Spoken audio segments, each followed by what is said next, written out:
नमस्कार, मैं हूं आपके साथ ऋतिका पांडे। आप देख रहे हैं न्यूज 21। देखिए, बात करें पॉलिटिक्स की और कांग्रेस की, तो पॉलिटिक्स में अब प्रियंका गांधी की एंट्री होने वाली है। जी हां, नमस्कार, मैं हूं आपके साथ ऋतिका पांडे। बात करें लोकसभा चुनाव के बाद, तो लोकसभा चुनाव के बाद नतीजों के बाद देश भर में सियासी दल आंतरिक बैठक कर आगे की रणनीति तैयार कर रहे। इसी कड़ी में सोमवार को कांग्रेस के शीर्ष नेताओं ने पार्टी अध्यक्ष मल्लिकार्जुन खड़गे के आवास पर बैठक की है और राहुल गांधी की संसदीय सीट को लेकर फैसला किया है कि चुनावी राजनीति में प्रियंका गांधी वाड्रा की एंट्री 2 दशक बाद हो रही है। 52 साल की प्रियंका को सबसे पहले 2004 में लोकसभा चुनाव के दौरान मां सोनिया गांधी और राहुल गांधी के साथ देखा गया था।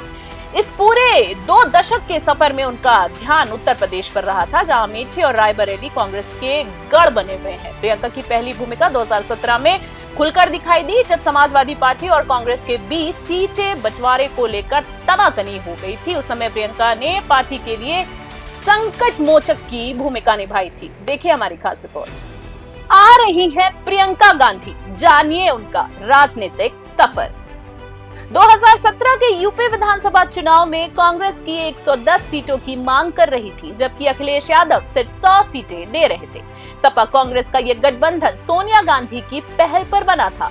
गुलाम नबी आजाद और प्रियंका ने उस समय अखिलेश और वरिष्ठ सपा नेता आजम खान से मुलाकात की थी। बैठक के बाद ये घोषणा की गई कि सपा 298 सीटों पर चुनाव लड़ेगी, जबकि कांग्रेस 105 सीटों पर अपने उम्मीदवार उतारेगी।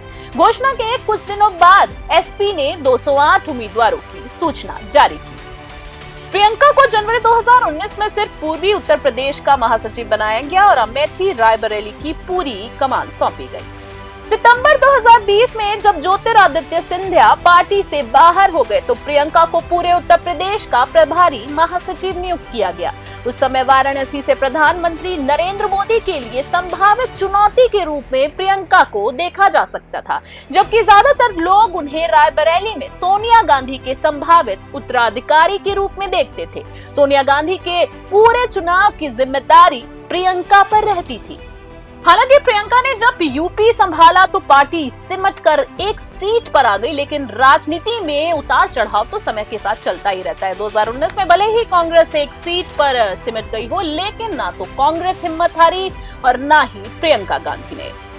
भाषण के मामले में प्रियंका गांधी को कांग्रेस के तमाम दिग्गज नेताओं में समझदार माना जाता है। कई विश्लेषक कहते हैं कि राहुल से कहीं बेहतर भाषण प्रियंका के होते हैं। वो अपने भाषण में महिलाओं पर जरूर पूरा फोकस करती हैं। वहीं प्रियंका ने एक बार फिर रैली में कहा था कि मैं आपकी बहन, आपकी बेटी हूँ, मैं आपके मुद्दों को समझने और समाधान खोजने आई हूँ। 2022 के यूपी विधानसभा चुनाव से पहले उन्होंने नारा दिया था कि लड़की हूँ, लड़ सकती हूँ। कांग्रेस ने 40% टिकट महिला उम्मीदवारों को देने की घोषणा की थी, लेकिन पार्टी सिर्फ 2 सीटों पर ही जीत सकी।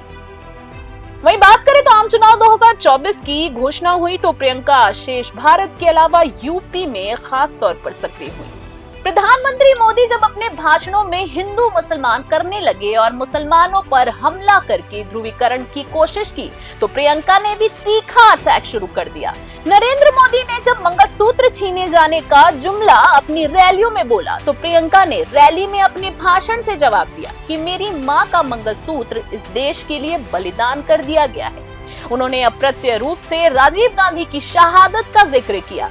उन्होंने मोदी के इस बयान का बहुत ही मजाक उड़ाया कि जिसके पास 2 भैंसें होंगी, कांग्रेस एक भैंस छीनकर मुसलमानों को दे देगी। मोदी के भाषणों की मार को कुंद करने का काम प्रियंका ने किया, लेकिन राहुल की तरह प्रियंका ने महंगाई, बेरोजगारी को भी मुद्दा बनाया। वहीं बात करें, प्रियंका ने 16 राज्यों और एक केंद्र शासित प्रदेश में 108 रैलियां और रोड शो किए। उन्होंने लोगों से धर्म और जाति जैसे भावनात्मक मुद्दों के बजाय रोटी, कपड़ा और मुद्दों पर वोट करने का आग्रह किया है। प्रियंका के लिए वायनाड आसान नहीं होगा, लेकिन सभी की नजरें अब उन्हीं पर है। उनकी जीत का मतलब संसद में गांधी परिवार के 3 सदस्यों की मौजूदगी होगी, जिसमें राहुल लोकसभा में रायबरेली का प्रतिनिधित्व करेंगे और सोनिया गांधी राज्यसभा में। Special desk news 21। जय हिंद।